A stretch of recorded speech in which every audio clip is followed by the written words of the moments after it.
On va s'intéresser aujourd'hui à une histoire absolument extraordinaire, l'une des plus incroyables du XXe siècle. C'est celle du sauvetage des Juifs d'Éthiopie à travers deux opérations militaires et humanitaires complètement folles, les opérations Moïse et Salomon. Un exode biblique en plein XXe siècle? Ça paraît fou, non? Et pourtant, c'est exactement de ça qu'il s'agit. Comment est-ce qu'on arrive à transporter toute une communauté qui a vécu isolée pendant des centaines d'années vers une nouvelle vie, en plein milieu du chaos? C'est une histoire de foi, de désespoir et d'une logistique à couper le souffle. Pour bien saisir l'enjeu, il faut d'abord comprendre le contexte. Qui était cette communauté et surtout pourquoi sa situation était-elle devenue, tout simplement intenable? Alors, de qui parle-t-on? Des Bêta Israël. C'est comme ça qu'on les appelle, les Juifs d'Éthiopie.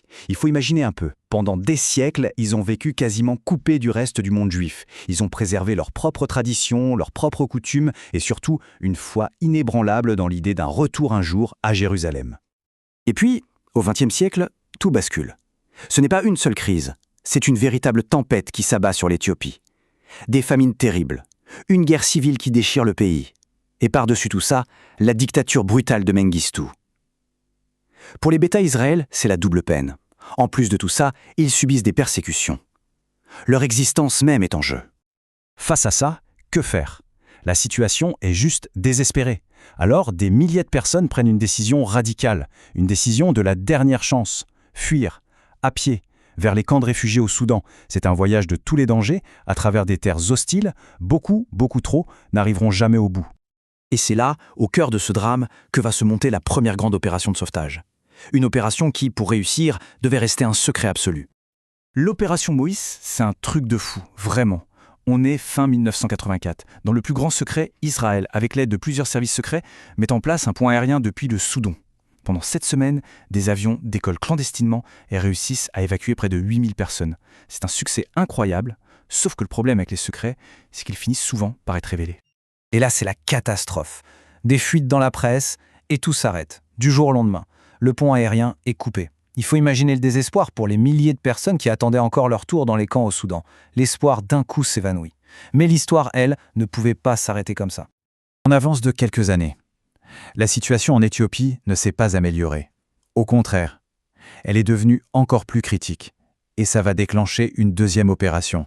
Mais cette fois-ci, ce ne sera plus du tout la même échelle, ni le même tempo. Nous voilà en 1991.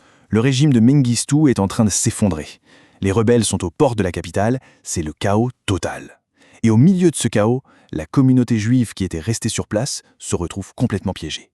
Le danger est immense, immédiat. Il faut faire quelque chose et le faire maintenant.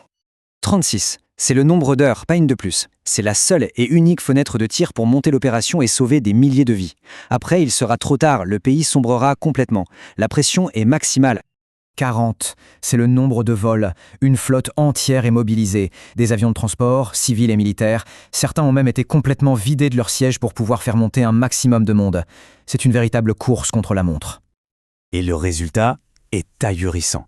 Plus de 14 000 personnes évacuées en Israël en un seul pont aérien ininterrompu. En un jour et demi. C'est un exploit logistique tellement énorme que des records du monde ont été battus ce jour-là. Quand on met les deux opérations côte à côte, la différence est frappante. D'un côté, Moïse, une opération secrète qui a duré 7 semaines avant d'être stoppée net. De l'autre, Salomon, une opération éclair, massive, décisive, bouclée en 36 heures chrono.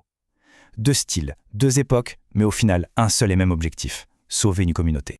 Mais voilà, une fois le sauvetage physique terminé, l'histoire n'est pas finie. Parce que maintenant, un autre voyage commence. Un voyage peut-être encore plus long et plus complexe, celui de l'intégration. Alors oui, l'arrivée en Israël, c'est un moment d'une émotion incroyable. C'est l'accomplissement d'un rêve millénaire, le retour à la fameuse terre promise. Mais très vite, la réalité rattrape tout le monde. La plupart arrivent sans rien. Ils ne parlent pas la langue, sont confrontés à une société moderne, occidentale. Le choc culturel est immense. Pourtant, au-delà de toutes ces difficultés, il faut voir ce que ces opérations ont représenté. Elles sont devenues un symbole extrêmement puissant de solidarité. Le message était clair, Israël se voit comme le refuge de tous les Juifs en danger, peu importe où ils se trouvent dans le monde. C'est un message qui a renforcé un sentiment d'unité. Et voilà, on en revient à notre point de départ, un exode à l'échelle biblique au XXe siècle. Cette phrase, elle résume tout.